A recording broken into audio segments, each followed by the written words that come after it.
ఆకాశవాణి ప్రాంతీయ వార్తలు చదువుతున్నది డివి సత్యనారాయణ. ముందుగా ముఖ్య అంశాలు. ముఖ్యమంత్రి నారా చంద్రబాబు నాయుడు పంచాయతీరాజ్ గ్రామీణాభివృద్ధి శాఖపై ఈరోజు సమీక్ష నిర్వహించారు. రైతులకు సాధారణ సాగులో ఆదాయం తగ్గకుండా ప్రత్యామ్నాయ పంటలను సూచించాలని మంత్రి కింజరపు అచ్చెన్నాయుడు అధికారులను ఆదేశించారు. రాష్ట్రంలో గంజాయి నిర్మూలనకు ప్రభుత్వం కృషి చేస్తోందని విజయనగరం జిల్లా పోలీస్ సూపరింటెండెంట్ వకుల్ జిందాల్ తెలిపారు. రాష్ట్ర వ్యాప్తంగా ఉన్న వసతి గృహాలు, గురుకులాల నిర్వహణలో అధికారులు అప్రమత్తంగా ఉండాలని బీసీ సంక్షేమ శాఖ మంత్రి ఎస్ సవిత అన్నారు.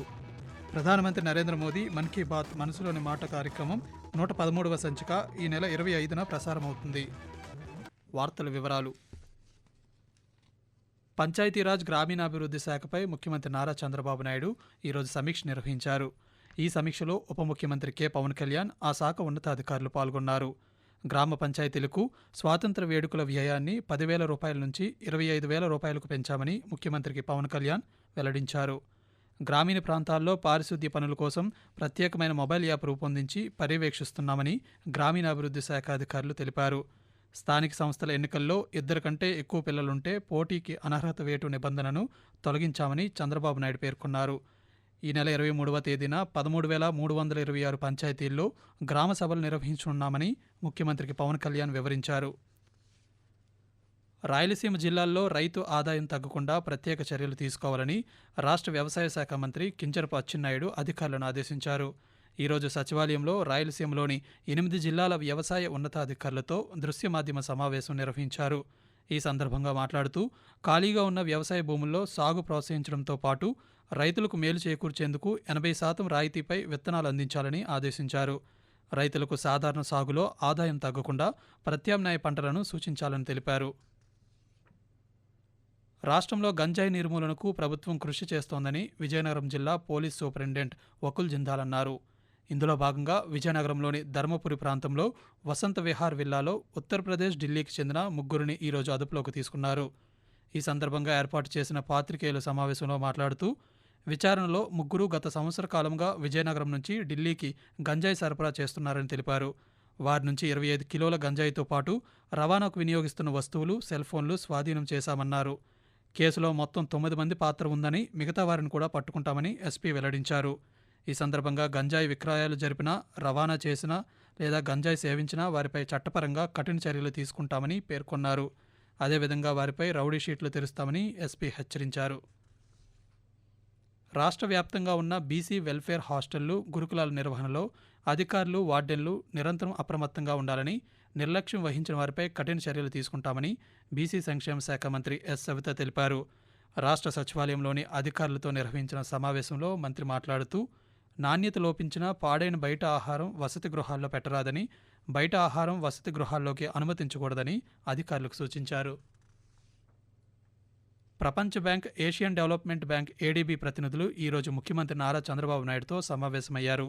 ఈ నెల 27వ తేదీ వరకు అమరావతిలో ప్రపంచ బ్యాంక్, ఏడీబీ బృందం పర్యటించనుంది. ఉత్తరాంధ్ర ప్రజల ఆరాధ్య దైవం విజయనగరంలో కొలువుదీరిన శ్రీ పైడితల్లి అమ్మవారి జాతర మహోత్సవాలు సెప్టెంబర్ 30 నుంచి అక్టోబర్ 30 వరకు నిర్వహించనున్నామని ఆలయ కార్యనిర్వహణాధికారి ప్రసాదరావు ఈరోజు వెల్లడించారు.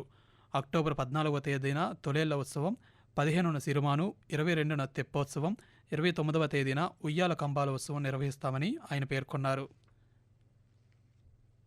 ఏకలవ్య పాఠశాలకు చెందిన 2 ఉపాధ్యాయులు వాగుదాటుతూ మృతి చెందడంపై ముఖ్యమంత్రి నారా చంద్రబాబు నాయుడు సంతాపాన్ని తెలియజేశారు. మృతి చెందిన వారి ఒక్కొక్క కుటుంబానికి 15 లక్షల రూపాయల ఆర్థిక సహాయం, ఉద్యోగాన్ని ప్రకటించడం జరిగిందని రాష్ట్ర స్త్రీ శిశు సంక్షేమం, గిరిజన సంక్షేమ శాఖ మంత్రి గుమ్మడి సంధ్యారాణి తెలిపారు. ఈరోజు రాష్ట్ర సచివాలయంలోని ఆమె పాత్రికేయులతో మాట్లాడుతూ 3 రోజుల క్రితం సాలూరు నియోజకవర్గం పాచిపెంట మండలంలో ఏకలవ్య పాఠశాలకు చెందిన మహేష్, కీర్తి అనే ఉపాధ్యాయులు వాగు దాటుతూ దురదృష్టవశాత్తు మృతి చెందడం జరిగిందన్నారు. ఉపరితల ఆవర్తనం ఉత్తర తమిళనాడు, దానికి ఆనుకొని ఉన్న దక్షిణ కోస్తా ఆంధ్రప్రదేశ్ మీదుగా సగటున సముద్ర మట్టానికి 1.5 కిలోమీటర్ల వరకు వ్యాపించి ఉందని అమరావతిలోని భారత వాతావరణ కేంద్రం తెలిపింది. దీని ప్రభావంతో రానున్న 2 రోజుల్లో తేలికపాటి నుంచి మోస్తరు వర్షం కురిసే అవకాశం ఉందని వాతావరణ శాఖ అధికారి పేర్కొంటూ నిన్నటి ఉపరితల ఆవర్తనం రాయలసీమ నుండి పరిసర ప్రాంతాలలో సగటు సముద్ర మట్టానికి ఎగువన 0.9 కిలోమీటర్ల వరకు విస్తరించి తక్కువగా గుర్తించబడ్డది. వీటి వలన రాబో 2 రోజులకు వాతావరణ సూచనలు: తేలికపాటి నుంచి ఒక మోస్తరు వర్షము లేదా ఉరుములతో కూడిన జల్లులు కొన్ని చోట్ల కురిసే అవకాశం ఉన్నది. భారీ వర్షాలు 1 లేదా 2 చోట్ల కురిసే అవకాశం ఉన్నది. ఉరుములతో కూడిన మెరుపులు మరియు బలమైన ఉపరితల గాలులు గంటకు 30 నుంచి 40 కిలోమీటర్ల వేగంతో వీచే అవకాశం ఉన్నది. ఆకాశవాణి ప్రాంతీయ వార్తలు వింటున్నారు. ప్రధానమంత్రి నరేంద్ర మోదీ తన మనసులోని భావాలను ఆకాశవాణి ద్వారా దేశ ప్రజలతో పంచుకునే మన్ కీ బాత్ మనసులోని మాట కార్యక్రమం 113వ సంచిక ఈ నెల 25వ తేదీ ఆదివారం ప్రసారమవుతుంది. మన్ కీ బాత్ కార్యక్రమానికి ప్రజలు తమ సూచనలు, సలహాలు అందించాలని ప్రధానమంత్రి కోరారు. ప్రజలు తమ స్వర సందేశాలను 180117800 నెంబర్కు ఈ నెల 23వ తేదీ సాయంకాలం వరకు పంపవచ్చు.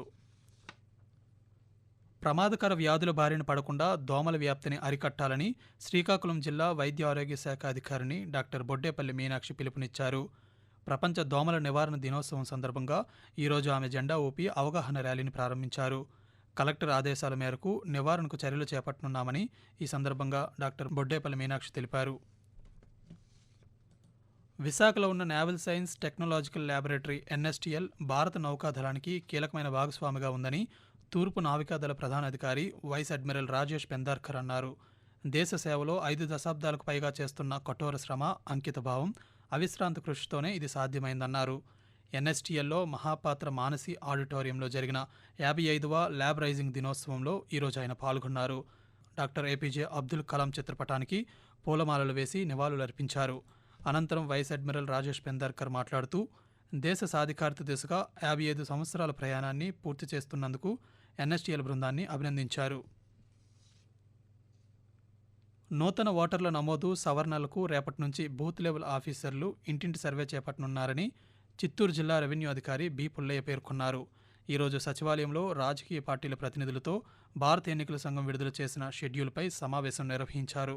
ఈ సందర్భంగా ఆయన మాట్లాడుతూ 2025 జనవరి 1వ తేదీ నాటికి 18 సంవత్సరాలు నిండిన వారు ఓటర్గా నమోదు చేసుకోవచ్చని తెలియజేశారు. అక్టోబర్ 19 నాటికి ఈ కార్యక్రమం పూర్తి చేసి అక్టోబర్ 29వ తేదీన ముసాయిదా ఓటర్ల జాబితా విడుదల చేస్తామని తెలిపారు. గిరిజనులు సమీకృత అభివృద్ధి సాధించాలని పార్వతీపురం మన్యం జిల్లా కలెక్టర్ ఏ. శ్యాంప్రసాద్ పిలుపునిచ్చారు. PM జన్మన్ కార్యక్రమంపై సంబంధిత అధికారులతో కలెక్టర్ కార్యాలయంలో ఈరోజు ఆయన సమీక్షించారు. ఈ సందర్భంగా ఆయన మాట్లాడుతూ మానవ అభివృద్ధి సూచికలు గణనీయంగా మార్పు చెందాల్సిన అవసరం ఉందని, సంస్కృతి సంప్రదాయాలను పరిరక్షించేందుకు చర్యలు చేపట్టాలని అధికారులను ఆదేశించారు.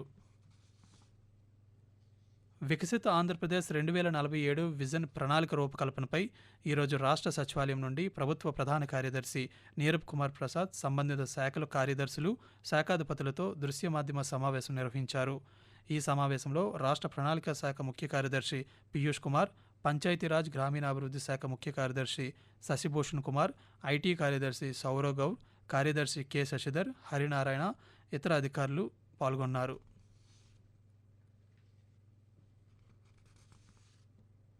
గిరిపుత్రులను ఉన్నతంగా చదివించాలని అల్లూరు సీతారామరాజు జిల్లా ITDA ప్రాజెక్టు అధికారి వి. అభిషేక్ స్పష్టం చేశారు. ఈరోజు ఆయన ఒక కార్యక్రమంలో పాల్గొంటూ కైలాసపట్టణంలో జరిగిన సంఘటన దురదృష్టకరమని అన్నారు.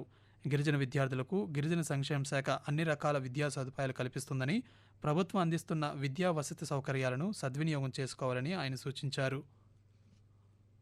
ప్రాంతీయ వార్తలు ముగించే ముందు ముఖ్యాంశాలు మరోసారి. ముఖ్యమంత్రి నారా చంద్రబాబు నాయుడు పంచాయతీరాజ్ గ్రామీణాభివృద్ధి శాఖపై ఈరోజు సమీక్ష నిర్వహించారు. రైతులకు సాధారణ సాగులో ఆదాయం తగ్గకుండా ప్రత్యామ్నాయ పంటలను సూచించాలని మంత్రి కింజరపు అచ్చెన్నాయుడు అధికారులను ఆదేశించారు.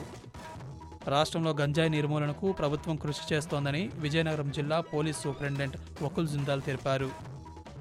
రాష్ట్ర వ్యాప్తంగా ఉన్న వసతి గృహాలు, గురుకులాల నిర్వహణలో అధికారులు అప్రమత్తంగా ఉండాలని బీసీ సంక్షేమ శాఖ మంత్రి ఎస్. సవిత అన్నారు. ఆకాశవాణి ప్రాంతీయ వార్తలు ఇంతటితో సమాప్తం.